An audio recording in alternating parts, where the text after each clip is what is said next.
how do we discover what the thing is we want to be doing? Part of beginning the journey to answer that question is just acknowledging that you don't know the answer and that you probably won't know it for a while. And that's okay.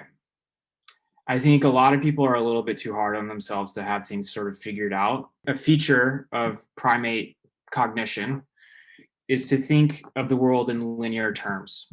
The world actually works in a nonlinear way. Like most sort of independent and dependent variables of anything that you sort of experience in the world do not have a one-to-one relationship. But thinking about the world in that way is very computationally expensive. Not a lot of mammals get to do that. Like one of the few.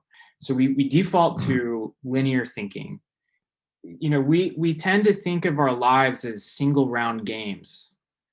We don't think about them as multiple round games like Monopoly. We tend to think that life is like one trip around the Monopoly board and that's it, right? And we play most of our life that way.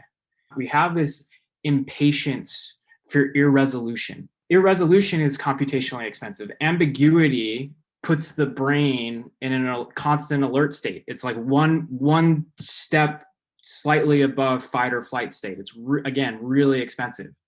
So we don't want to spend a lot of time there. So what do? We get out of it. We do what's called satisficing.